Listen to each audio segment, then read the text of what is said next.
Layer. There we go. Jumper. Oh, okay. Lion.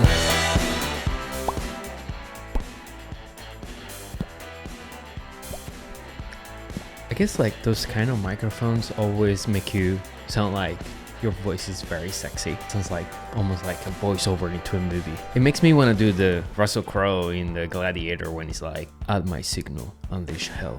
Today we're gonna talk about something that is kind of new. It came out a couple of weeks ago, like a month ago, and I'm talking about the new editing tab inside the Vinci Resolve 21.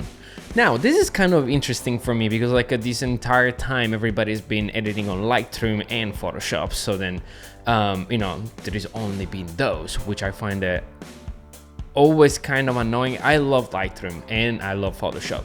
Don't get me wrong, like I use them for all my editing, my photo editings and everything that, related to image and posters and everything.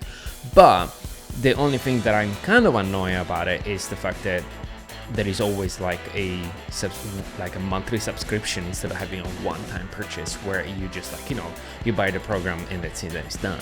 Not like the Vinci Resolve when you can buy the studio version for $300 something and then that's it, you just forget about it. Because I feel that I pay something like $20 a month, which is it doesn't seem that much for Lightroom and Photoshop, but then over the year we are talking about more than $200 a year.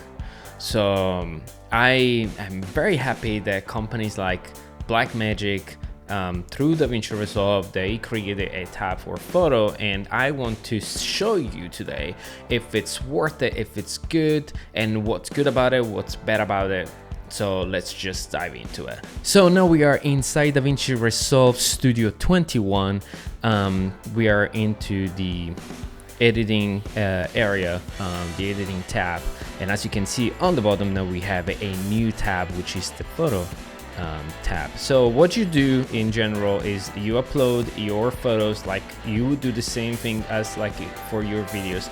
You just drag and drop them inside your bin, and then when you go to the photo tab, as you can see now, you can still see the bin, and what you do, you select the photo that you want and then you just drag it into your album. That creates an album, and until you don't do that, you won't be able to edit those photos. So I selected already 2 photos. Now we have 3 photos from this album that I have from Alaska last year, which I really like. Look at these images, like so cinematic. This has been shot with my 35mm 1.8, which is basically just like a $500 lens, and the quality of the lens is pretty good. Look at that. Like, of course there is some artifacts and some maybe chromatic abbreviation, but for $500, why not? Now that we have the photo into our album, let's go into our section here called raw, and as you can see we have the quality that we want, the color space, the gamma. Now in my opinion, because this is not a video but this is a photo, it is kind of incorrect that as a default it leaves it as a Rec 709, but fortunately it let you change the color space and the gamma into Super RGB, and I think that's what it's the most correct to use, because then we bring back the raw file, like the rawest version of the raw file that we possibly have, same as like when we are in Lightroom. So this is like the very similar version of the Adobe conversion of the raw image. And then if we go like in the photo tab, in the photo area, then you can also like have a bunch of adjustments. They are basically the same that you have inside Lightroom when you can change your contrast, your highlights, the saturation, shadows, pretty much everything that we're already familiar with. Also, there is something here that I wish was in Lightroom, which is the flipping the image, which is something that I don't think at least I have never managed to find that flip tool inside Lightroom. And it's cool because sometimes you need that, and in Lightroom you have to always like click and rotate, but you can always like rotate until a certain point, but you cannot fully rotate 90 degrees. That is cool to have. Let's grab the first image again and let's go to our color grading tab. So what you can do here, you can basically color grade your images like you do with your videos, in the color tab, in the into our color grading tab, our favorite tab, and you have all of your scopes, primaries, HDR, your curves, every tool that is basically there for your for basically when we edit videos are there for the photos now. So that is really cool, and that's what I think it's like really powerful inside DaVinci Resolve compared to Lightroom. So there is a few things you can do here. First of all, you can create as many nodes as you need, and then you can basically use all your power grades that are saved for your videos, and just make sure that you remove the log conversion to Rec 709 and you keep as a super RGB. Something very interesting that I think it's really cool, you can use plugins or like applications like Enhancer Pro, and you can just like drag them into your node and they are basically usable. Let's give it a try. Let's disable all the tools so we can start fresh. Let's go app, and then let's say we want to like have a film profile. Let's do Kodak Vision 50D, and we want to also add a print and then do a glossy print, and then let's add also the analog range limiter, color density and contrast into the image. So this is like, interesting. We have like an image that it took 2 seconds. We used the enhancers, and you can also use all of their extra tools like the grain, the highlightation, the bloom, and all those bunch of stuff. Like, come on, look at that.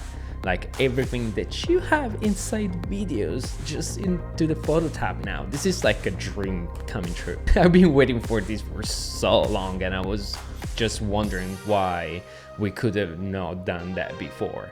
But I'm glad that in 2026 we managed to do that. So now I've showed you something where you need something like a plugin like the enhancer, right? So what if you don't have plugin like the enhancer, because it's another thing that you have to pay on top. Let me show you something else that you can do for free. Let's add a Kodak 2383 film look into the photo using only the tools that you have for free inside the normal version of DaVinci Resolve. So here, let's do the same thing that we would do for our videos, which is a color space transformation. Let's drag it to the last one, to our last node, and then let's go to our input color space. And instead of using like, Canon log or something like that, let's go to super RGB. That's because that's what we're using. And the gamma is also super RGB. And now when we go to the output color space, what do we do when we have video? We go to DaVinci Y gamut, and then we use the output gamut into Cineon film log.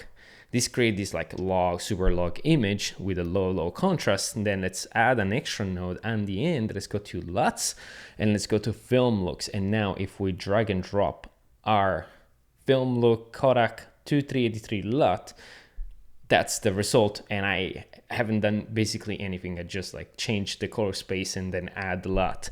And if we want to like, give some extra editing very quickly, let's adjust like the contrast, and let's go to our curves and let's create like our sweet S curve, saturation into the image to pop those colors back inside, and boom, that's it. We have basically recreated something that we usually have inside like videos now for photos. So it's kind of cool because it's really difficult online in Lightroom to recreate those type of like presets, like those LUTs. You can not use LUTs inside Lightroom, so that is also something for me that is an extra point on DaVinci Resolve. So let's just copy and paste this preset into the next image, so you can see everything looks good. It just needs some adjustment, some contrast adjustment, a little bit of shadow, and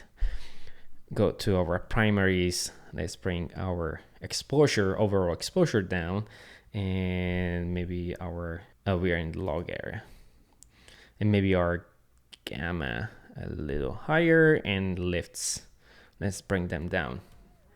And yeah, this is pretty much it. Like this is basically the new DaVinci Resolve, the new way to create photos, to edit photos, that is basically different from what we have been known for the past like 15 years, 10 years. How long it's been in Lightroom?